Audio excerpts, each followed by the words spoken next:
next up is a discussion about valuation, and this, always seems to me something of a dark art. I confess to not really understanding how it works, and I'm hoping that but of course it's crucial when you're writing a business plan to be able to value what you've got. So I'm hoping that you can talk us through the principles of why valuation is important, and why accurate valuation is important, and then how we do that process of valuation. Got it.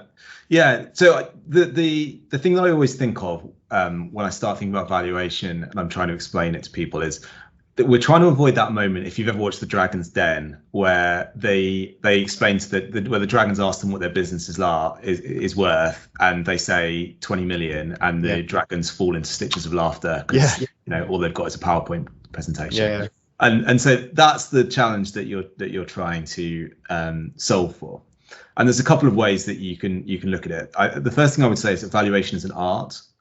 It sometimes masquerades as a science, and we sometimes use that to our benefit. But it is essentially an art, and there's a few approaches that we can take to that. The first thing that's important to say is, before you can value a business or take any view on the value of it, you need to have a business plan. And it's amazing the number of people that try and value things on the back of an envelope without having a business plan. The beauty of a business plan is it gives you a set of assumptions that we can agree or disagree on, but it forces everyone to make assumptions. And then once you've made those assumptions around that business plan, and you've got a base case, an upside case, and a downside case, you're then in a position where you can start valuing that plan. Now, the challenge that you have, that the Dragon's Den always falls in stitches of laughter over, is you've generally got a business that is loss making in the first year, and that makes it very hard to value, because intrinsically, how do I value a business that is losing money? That's a pretty tough challenge. And you're losing money because you haven't got any revenue yet, or you've got very low revenue, but you've got all of your costs. This comes back to your point in the previous session about peak capital requirements, right? Exactly. You're effectively investing for the future. So you're putting in the cost, but you're investing the costs with a view to driving revenues in the future. And that is putting you into a position where you're making a loss. And that can be for, it'd be quite unusual for me to see. It's very difficult to generalize across sector, but it's very common for businesses to be loss making for 1, 2, 3, 4 years. Depending upon the profile of business. If you're opening a pub, then you're not going to be able to support 4 years of losses. But if you're investing in a biotech startup, you might be looking at 10 years of losses. It can vary considerably. When you think about valuation, if I start from the perspective initially of a profitable business, how do you do it? If you've got a business that's successful and it's generating 10 million of earnings a year, you can look at what other businesses in that sector have sold for. Is the first thing that you can do. And then you just take you take a selection of those market benchmarks. This is what investment banks do. And they'll say, across 10 precedent transactions, as they call it, deals that have been done in the past, those deals have been done at an average of 10 times earnings. And therefore you put a 10 times multiple on your earnings and say, that's my valuation. That's the simplest approach. Let's say that you then wanted to get a bit more scientific with that. Well, then you might forecast out your business for 5 years, and you might use a discounted cash flow model. And I'd invite people to Google these models to understand. Yeah, that's right. Yeah, we talk about this, that people can go away and they can kind of build that knowledge around some of these terms. That's okay. And it's a trivial piece of maths that you will pick up in moments, but you just need to make yourself familiar with DCF models. I would recommend DCF, discounted cash flow models, and what it essentially says is $1 tomorrow is worth less to me than $1 today. So a dollar today might be worth $1 tomorrow might be worth 95 cents, $1 the day after that might be worth 90 cents. And the notion that you need to think about there is that if I were to have that future money today, I could invest it and it would make me a return in the interim. So I need to be compensated for the fact that money I'm receiving in 3 years is not money that I've got today that I could invest, that I would then be worth more money. So that's the concept. And so the result is you use a discount factor, which might be sort of 10%, for example. People call it a WACC, weighted average cost of capital. These are things that that your students will obviously become familiar with. Yeah. And you discount each of those cash flows by this discount factor, and it's compounded. So next year's cash flows will be reduced by 10%. The year after that will be reduced by 10% on 10%, sure, and so on and so forth. And so the result is, and then you add all of that up, you attribute a terminal value, which we could talk about, to the final year. And then that gives you an idea of what your discounted cash flow of the business is worth. And the thinking there is you're basically saying to a seller, if I give you this business, this is the value that this business is going to generate for you over time. Yeah. On DCF basis. Now they may look at it and they may take different assumptions for the business plan, and then that may reduce or increase the profile of the business. Sure, but this is a great point, isn't it? That there is this, and we talk about it a lot. There is this assumptive phase. I'm not sure if assumptive is a word. I've just generated it, but there is this set of assumptions that one generates that are mutable. But the calculation that one does based on those assumptions really is a standard calculation that people are going to, want to see, right? So there is true quantitation in it. It's really, when you talk about it being an art, it's, I guess, the art form around having quality assumptions and having investable assumptions, maybe. Yeah, I think that's a very fair observation.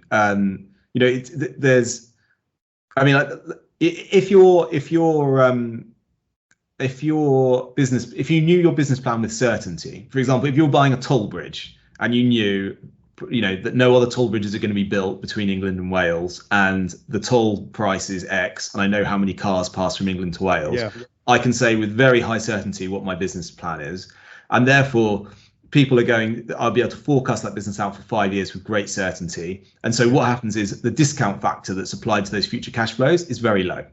So it might be like 3%, 4%. Sure.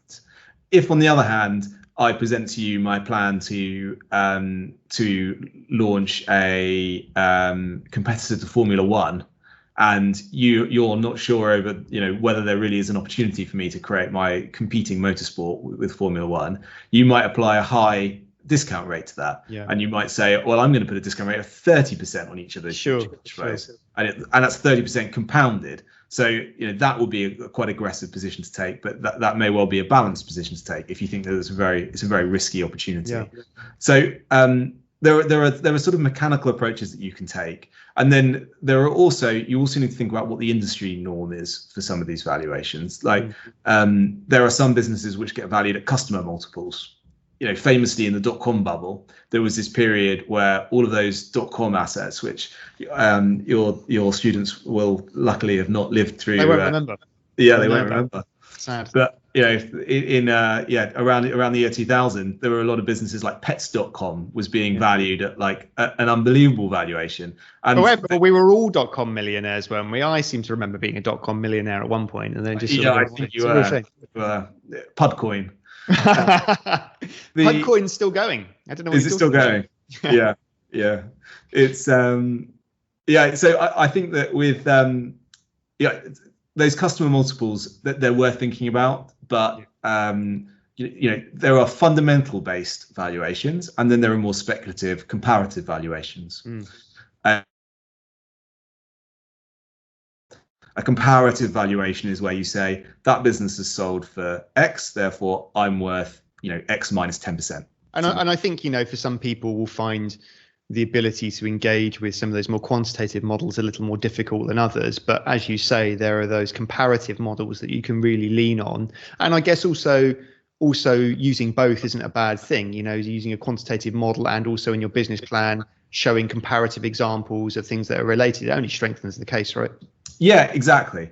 And so what we're building up towards here is probably what you're going to raise next, which is you're going to end up an investor coming in is going to end up taking a percentage of your business. Yeah. And well, this is really important to understand this next part, right? This is what people don't get. Yeah. Yeah, I think so. And there's people, we talk about equity and we talk about shares. Those are the same thing. So the equity in a business is the percentage ownership of the business, which is the same thing as shares. On day one, you're going to own 100% of your business. When you raise capital, someone's going to come in and they're going to own a percentage of that business. And if they own more than 50% of it, they probably have effective control of the business.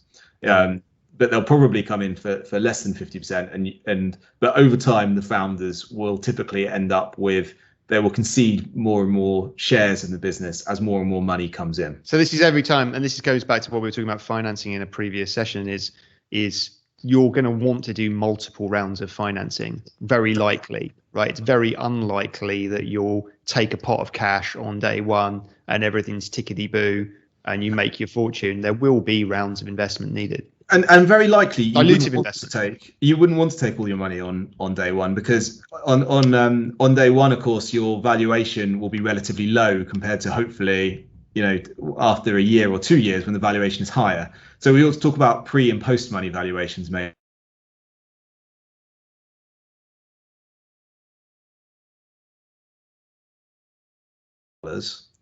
That means that the post-money valuation is $20 million. I'll explain those concepts. So you value the business,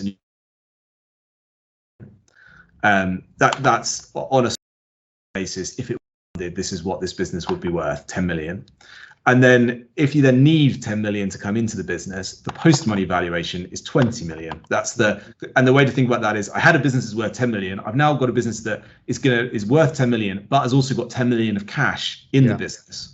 So I've got an asset that's worth 10 million and a business that's worth 10 million. I've now got, that's 20 million.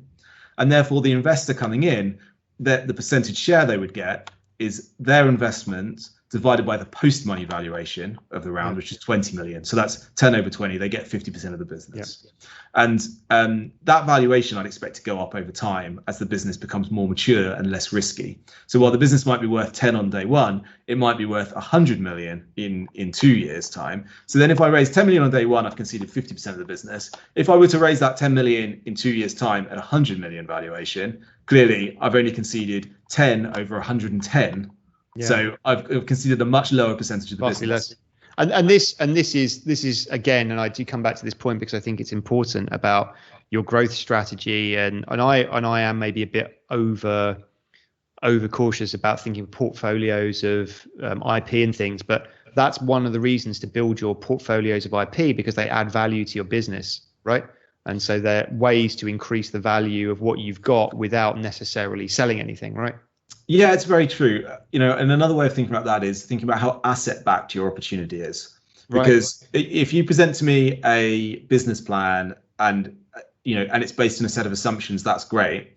But if I can look at your balance sheet and see that you've got some concrete assets there, that makes it less risky to me, because I might be thinking, well, if this thing doesn't work, I've got a couple of I've got that factory down by the derelict factory there and down by the water. I'll turn it into, I don't know. Hopefully not too derelict, but you've got some premises. You've got or you've got a patent, or something that gives me patents are a bit different, because the reason I would look at that to de-risk the plan is it would give me a sense that you have a uniqueness to your opportunity. Someone can't immediately replicate. So that's a bit more about, that's sort of a bit more different of a moat target.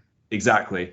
But if I saw that and I would also take comfort from the idea that you were able to, you must be doing something reasonably novel to be able to secure patents around that opportunity.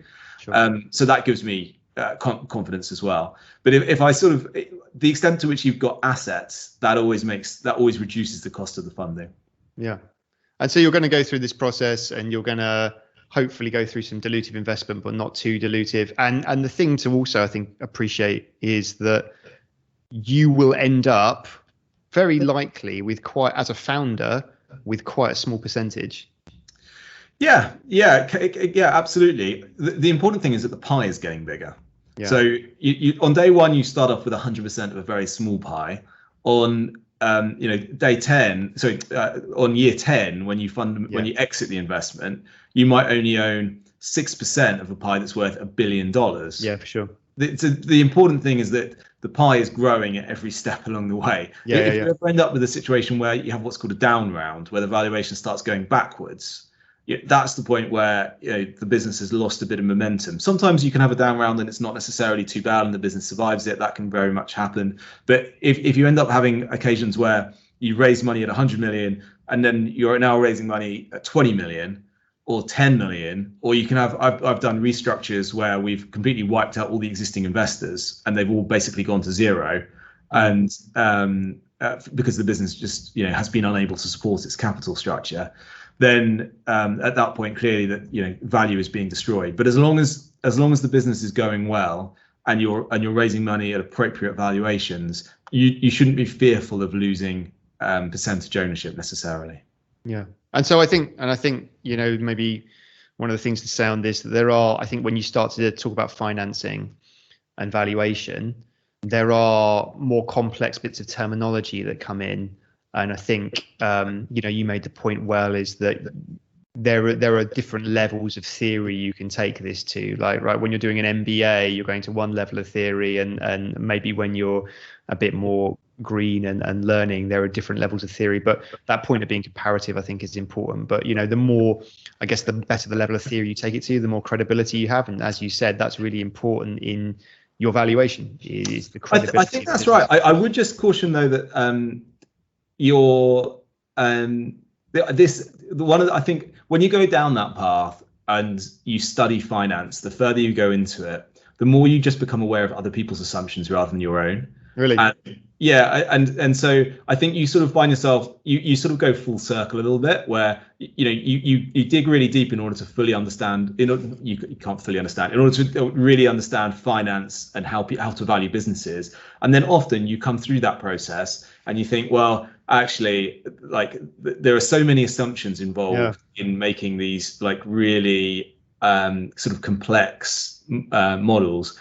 Someone once said to me, I remember once fairly early in my career, I did a valuation of a business, and I'd maybe spent a couple of days building a valuation model for it, and I came to the answer of what we should pay for this business.